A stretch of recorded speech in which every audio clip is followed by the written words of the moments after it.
Hello guys, Indian civilisation and culture का part 4 लेकर आए हैं। पार्ट 3 तक हमने बात किया था, उसका वर्ड मीनिंग भी हमने देखा था। सिमिलरली यहाँ पर भी क्या करेंगे, हम इसका पूरा का हिंदी अनुवाद करके इसका हम वर्ड मीनिंग भी लिखेंगे। तो चलिए स्टार्ट करते हैं 8वां पैराग्राफ से।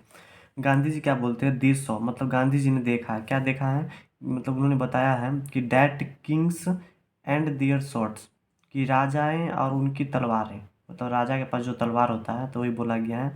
डैट किंग्स मतलब राजाएं और उनकी तलवारें, वर इन्फीरियर मतलब कम पड़ जाती है। इन्फीरियर मतलब क्या होता है, कम पड़ जाती है। किसके आगे कम पड़ जाती है?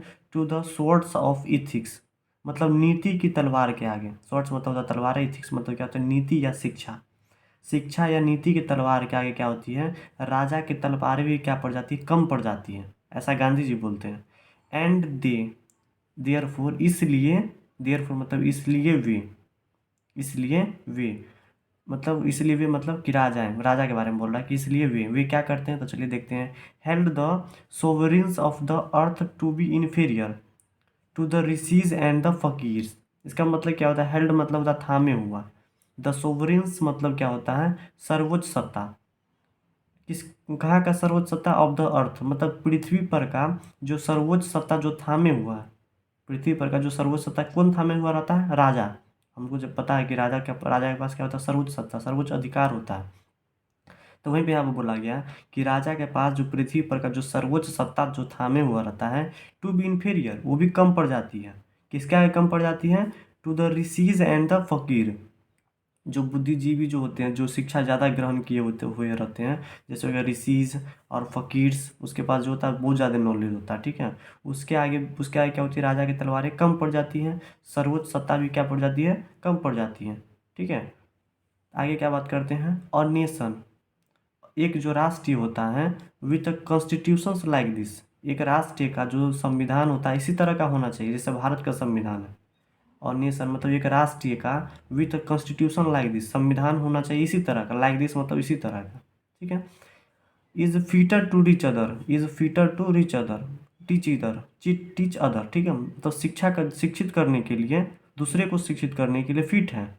हम लोग का जो संविधान है, भारत का जो संविधान है, दूसरे लोगों को शिक्षित करने के लिए क्या है, फिट है, ठीक है। Then to learn from others, मतलब दूसरे से हमको सीखने की जरूरत नहीं है। Then to learn from others, दूसरे दूसरे को सीखने की, दूसरे से हमको सीखने की जरूरत नहीं है। हमारा संविधान ही दूसरे को शिक्षित करता है, इस तरह का बात यहाँ पर बोला गया, ठीक है। दिस नेशन, हम लोग का जो राष्ट्रीय है, हेड कोर्ट्स, उनके पास क्या थी, कोर्ट थी, ठीक है। लॉयर्स मतलब वकील, अदालत, वकील है, ठीक है। डॉक्टर्स मतलब डॉक्टर, हम लोग जानते हैं वेद होता है, ठीक है। But they were all within bonds, सभी एक क्या थे, बंधन में थे, ठीक है। ऐसा नहीं कि डॉक्टर ज़्यादा लूट रहा, लॉयर्स मतलब ज़्यादा लूट रहा, इस तरह से कोई कुछ नहीं था उस समय में, ठीक है। They were all within bonds, अभी के समय में लूट रहा, विदेशी सभ्यता को अपनाया हुआ थोड़ा बहुत, ठीक है, ठीक है। विथ इन बॉन्ड, सभी क्या थे, बंधन में थे उस समय में।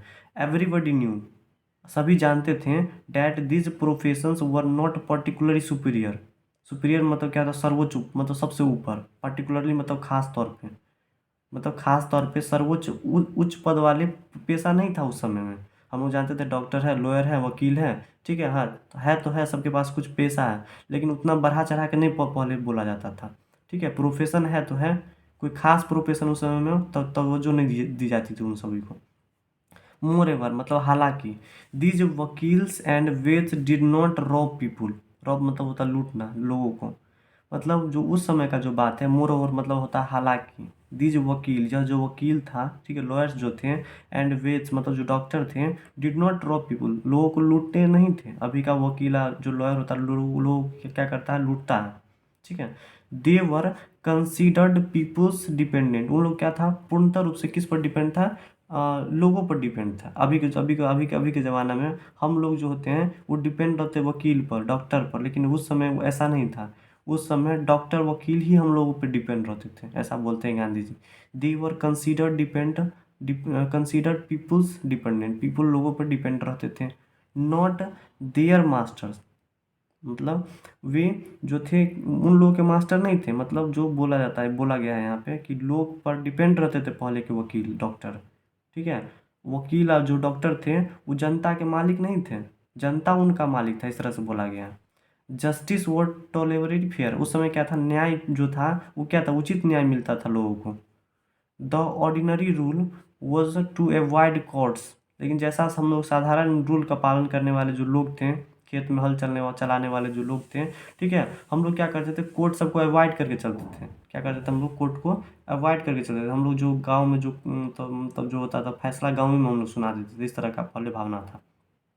हम लोग कोर्ट को फॉलो नहीं करते थे, कोर्ट जाते नहीं थे हम लोग गांव में ही क्या करते थे, पंचायती बैठा के उसको सॉल्व कर लेते थे। इस तरह का बात बोला गया, अभी भी हम लोग करते हैं, ठीक है। There there were no touts to lure people, मतलब वहाँ पे क्या बोला गया, देयर वर, वहाँ पे नहीं थे, कौन चीज़ नहीं था, नो टॉट्स, मतलब वहाँ पे क्या होता है, नो टॉट्स मतलब कोई दलाल नहीं था वहाँ पे उस समय कोई दलाल नहीं था, to lure people into them, कि मतलब लालच देकर लोगों को उसमें ले जाएं। अभी के ज़माना में तो हम जानते हैं कि दलाल वगैरह होता है, जो जो क्या करता है, कोर्ट में ले जाता है लोगों को, ठीक है, मतलब दलाली करता है इस तरह का। उसमें वैसा भावना नहीं था। देयर वर नो टॉट्स, उसमें कोई दलाल नहीं था। टू ल्योर, ल्योर मतलब क्या होता है, मतलब लालच देना, किसको, लोगों को, इन टू देम, ठीक है, उनमें। This evil too was noticeable only in around the capitals, ये जो मतलब कोर्ट देखा जाता था, ठीक है, कोर्ट हो गया, मतलब वकील्स जो थे वो केवल और केवल नोटिस किया जाते थे, मतलब कहाँ पे, केवल और केवल कैपिटल्स मतलब राजधानियाँ में देखा जाता था, बड़े बड़े शहरों में। गाँव में ऐसा नहीं देखा जाता था, ठीक है, मतलब कोर्ट जो होता था, ठीक है, कोर्ट जो होते थे मतलब वकील जो होते थे, केवल और केवल बड़े बड़े मतलब राज्यों में देखा जाता था, अराउंड द कैपिटल्स मतलब राजधानियाँ में देखा जाता था, ठीक, कैपिटल मतलब राजधानियाँ, अराउंड मतलब उसके चारों तरफ देखा जाता था, ठीक है, ऐसा नोटिस किया गया था उस समय में कि मतलब वहीं पर था। The common people lived independently, जो कॉमन पीपुल थे, ठीक है, लिव्ड इंडिपेंडेंटली, हम लोग जो साधारण जीवन जीने वाले व्यक्ति थे, एकदम साधारण तरीका से जीते हैं, इंडिपेंडेंटली मतलब स्वतंत्र रूप से जीते हैं, ठीक है। एंड फॉलोड देयर एग्रीकल्चर, हम लोग क्या करते हैं, अपना खेती बाड़ी को फॉलो करते हैं। एग्रीकल्चर मतलब क्या होता है, कृषि या खेती बाड़ी, ठीक है। ऑक्यूपेशन, वही पेशा को हम लोग फॉलो करते हैं, कॉमन लोग हैं हम लोग, ठीक है। दे इंजॉयड ट्रू होम रूल, अब ये लोग जो पहले के जो लोग थे वो क्या करते थे, होम रूल को क्या करते थे, इंजॉय करते थे। हम लोग घर पर रहकर खेती बाड़ी करके, ठीक है, वहीं पे क्या करते थे, इंजॉय करते थे, इस तरह का बोला गया है। फिर आगे बात करते हैं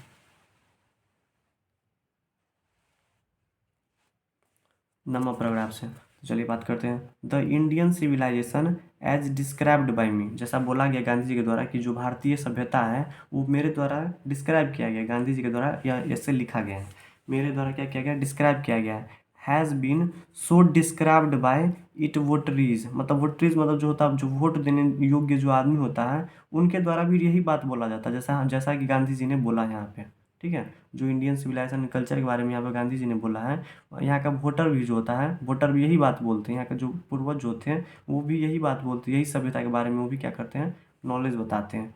in no part of the world, दुनिया के किसी भी हिस्से में, have all men attend perfection, दुनिया के किसी भी हिस्से में वो आदमी पूरी तरह परफेक्शन, पूरी तरह सॉलिड, पूरी तरह पूर्णतः परफेक्शन मतलब क्या होता है, मतलब संपूर्ण आदमी जिसको बोल सकते हैं, ठीक है, मतलब सभी चीज़ पे कमांड होना। Have all men attend perfection मतलब दुनिया के किसी भी कोना में वो आदमी परफेक्शन अचीव नहीं कर सकता है। कौन अचीव नहीं कर सकता है, एंड अंडर नो सिविलाइजेशन, जिसके अंदर सभ्यता न हो, दुनिया के किसी भी कोना में वो आदमी परफेक्शन अचीव नहीं कर सकता है जिसके पास सभ्यता न हो, ठीक है, इस तरह से बात बोला गया।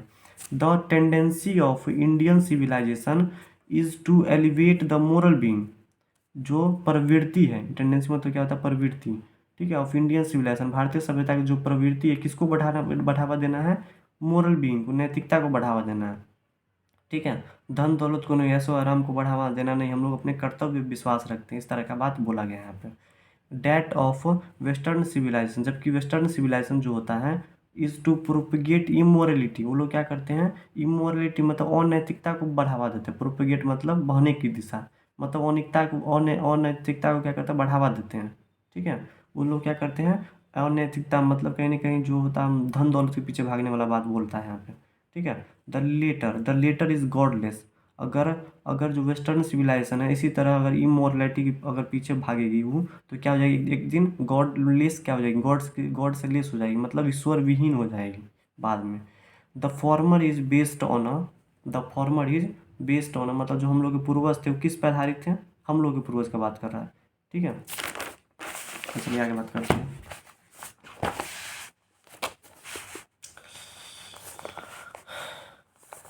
हम लोग के जो पूर्वज थे वो क्या करते थे, बिलीव इन गॉड, भगवान पर विश्वास करते थे, जबकि विदेशी सभ्यता का जो गॉड है वो क्या हो जाएगा, ईश्वर विहीन हो जाएगा, जो अनैतिकता को फॉलो करता है। ठीक है, so understanding and so believing. हम लोग इसी तरह क्या समझ रहे हैं और इसी तरह क्या करते हैं, विश्वास करते हैं किस पे, भगवान पे। इट बिहोव्स, यह बर्ताव करता है, एवरी लवर ऑफ इंडियन, प्रत्येक जो इंडिया प्रेमी है, जो भारतीय प्रेमी है, वो कैसा बर्ताव करता है, cling to old Indian civilisation, भारतीय सभ्यता को, जो पुरानी भारतीय सभ्यता है उसको चिपका कर रखता है। ठीक है, क्लिंग मतलब क्या होता है, चिपकाना। मतलब जो इट बिहोप्स मतलब क्या होता है, बर्ताव किया है, कैसा बर्ताव किया है, एवरी लवर ऑफ इंडियन, मतलब जो भारत के जो लवर है, मतलब जो भारत का जो प्रेमी है, वो क्या करते हैं, ओल्ड इंडियन सिविलाइजेशन को क्या करते हैं, अपने शरीर से चिपका कर रखते हैं। ठीक है, even as a child clings to the mother's breast, जिस तरह से एक बच्चा जो होता है वो चिपका कर रखता है, किसको चिपका कर रखता है, मदर्स के ब्रेस्ट को, मतलब माँ, अपनी माँ की छाती को। ठीक है, इस तरह से बोल सकते हैं, माँ की छाती को जो एक बच्चा चिपका के रखता है, ठीक उसी तरह हम लोग भारतीय ओल्ड भारतीय सभ्यता को क्या किए हैं, चिपका कर रखे हुए हैं, इस तरह से बोला गया। 10वां नंबर पैराग्राफ क्या बोलता है, I am no hater of western, मतलब वेस्टर्न सिविलाइजेशन का हेटर नहीं है। मतलब गांधी जी क्या बोलते हैं कि मैं विदेशी सभ्यता का हेटर नहीं हूँ, मतलब विदेशी सभ्यता को विदेशी सभ्यता को मतलब हम हेट नहीं करते हैं, हम उसे घृणा नहीं करते हैं। I am thankful to the west, मतलब हम लोग वेस्टर्न सिविलाइजेशन के थैंकफुल है, धन्यवादी है, ठीक है, ऋणी है, ऐसा गांधी जी बोलते हैं।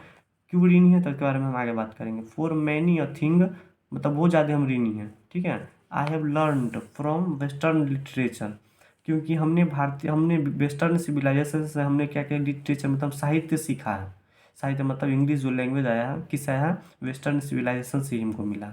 आई have learn from western civilisation literature, मतलब जो वेस्टर्न सिविलाइजेशन का जो लिटरेचर है, जो साहित्य है, उनसे उन्होंने सीखा है गांधी जी ने, इसलिए बोल रहे हैं कि मैं उसका थैंकफुल हूँ, उनको मैं हेट नहीं करता हूँ, इस तरह से बोला गया। But I am thankful to modern civilisation for teaching me, modern civilisation western civilisation को ही बोला गया। मैं धन्यवादी हूँ, मैं ऋणी हूँ वेस्टर्न सिविलाइजेशन या मॉडर्न सिविलाइजेशन, दोनों एक ही नाम है।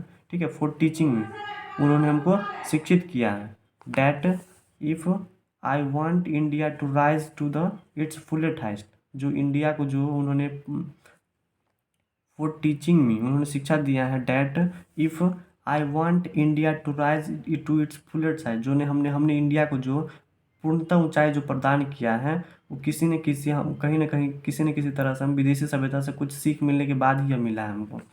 आई मस्ट टेल, मैं अवश्य कहना चाहूँगा, ठीक है, माई कंट्री मैन फ्रेंकली, मैं अपने देशवासियों को बिना किसी हेजिटेशन के, without any hesitation, I must tell my country man, मतलब मैं अपने देशवासियों को मैं कहना चाहूँगा, after years and years of experiments of modern experience of modern civilisation, मतलब जो आधुनिक सभ्यता का सालों साल अनुभव करने के बाद मैं बोल रहा हूँ।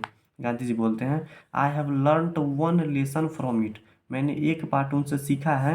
एंड डैट इज डैट, वह है, we must shun it at all cost, मतलब एट ऑल कोस्ट मतलब एट ऑल कोस्ट मतलब एट एनी कोस्ट, मतलब क्या होता है, किसी भी कोस्ट पर, मतलब कैसे किसी भी क्षण पर मैं इन सभ्यता को क्या करता हूँ, मैं उनकी बातों को क्या करता हूँ, यहाँ पे सन करता हूँ। सन मतलब क्या होता है, त्यागता हूँ, इस तरह का बात बोला गया है। मतलब हमने क्या किया, विदेशी सभ्यता से, मॉडर्न सिविलाइजेशन से हमने यही सीखा है कि हमको क्या करना चाहिए, किसी भी कीमत पर उसको त्याग देना चाहिए। वी मस्ट सन, सन मतलब क्या होता है, त्यागना। इट ऑल कोस्ट मतलब किसी भी कोस्ट पे हमको क्या करना चाहिए, उसको त्याग देना चाहिए, इस तरह की बात बोल रहे हैं। 11 नंबर क्या है, what is that modern civilisation, modern civilisation का डेफिनेशन है। इसी को वेस्टर्न सिविलाइजेशन बोला जाता है, इसी को आधुनिक सभ्यता भी बोलते हैं, आधुनिक सभ्यता भी इसको बोलते हैं। ठीक है, हाँ, इसको क्या बोला गया है पर चलो देखते हैं। It is worship of material, जो आधुनिक सभ्यता है, जो विदेशी सभ्यता है, वो किसकी पूजा करते हैं, धन दौलत की पूजा करते हैं। वर्शिप मतलब पूजा करना, ऑफ मटेरियल मतलब धन दौलत का पूजा करना। ठीक है, it is the worship of the brute in us, मतलब ये पूजा करता है किसको, ब्रूट इन अस मतलब पशुवृत्ति, ब्रूट मतलब क्या होता है, पशुवृत्ति, हम लोगों में जो पशुवृत्ति है, ऐसा मतलब बोलते हैं विदेशी लोगों को। जो विदेशी लोगों में जो पशुवृत्ति है उनकी पूजा करती हैं। कौन कौन पूजा करती है? मतलब जो मॉडर्न सिविलाइजेशन है वो, ठीक है। इट इज़ अनडल्टरेटेड, मतलब क्या होता है? इट इज़ अनडल्टरेटेड मतलब क्या होता है? शुद्ध। यह पूर्णतः शुद्ध है। यह पूर्णतः शुद्ध है। मेटेरियलिज्म मतलब यह पूर्णतः कहीं न कहीं शुद्ध है। किस चीज़ में? मतलब धन दौलत के पीछे भागने वाली सभ्यता में से है। इट इज़ अनअडुलेटेड मटेरियलिज्म मतलब क्या होता है? यह जो है पूर्णतः शुद्ध है। किस क्षेत्र में शुद्ध है? धन दौलत के पीछे भागने वाले सभ्यता की तरह क्या है? शुद्ध ही। And modern civilisation is nothing if it does not think at every step of triumph of material civilisation. जो आधुनिक सभ्यता है वो कुछ नहीं है। मतलब ऐसा बोलते हैं कि आधुनिक सभ्यता तो कुछ नहीं है अगर यह लाइन तुमने नहीं पढ़ा तो। इस तरह का बात बोला गया।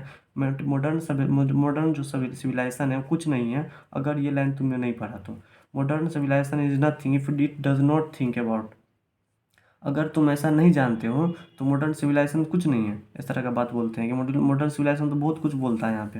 Eight every step of triumph of material civilisation मतलब कहीं ना कहीं धन दौलत की जो सभ्यता है उनकी विजय की हर एक मतलब रास्ते पर, एवरी स्टेप विजय की हर एक। देखो ऐसा बोला गया है कि जो आधुनिक सभ्यता है, आधुनिक सभ्यता का जो विजय है, ठीक है, आधुनिक सभ्यता का जो विजय है हर एक स्टेप पे किसका साथ देती है? धन दौलत का साथ देती है। ठीक है, इसी तरह से यहाँ पे बोला गया। चलो इसका मीनिंग के बारे में थोड़ा बहुत बात करते हैं। मीनिंग हम लिख कर लाए हैं तो चलो देखते हैं। स्वॉर्ड मतलब क्या होती है? तलवार। इथिक्स मतलब क्या होता है? शिक्षा या नीति। हेल्ड मतलब क्या होता है? थामे हुआ। सोवरिन्स मतलब क्या होता है? सर्वोच्च सत्ता। इन्फीरियर मतलब क्या होता है? कम है। सुपीरियर मतलब क्या होता है? बहुत है। ठीक है।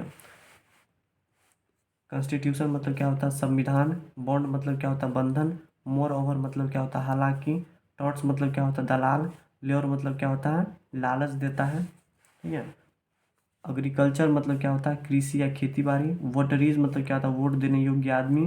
परफेक्शन मतलब क्या होता है? सर्वश्रेष्ठ। एलिवेट मतलब क्या होता है? बढ़ावा देना।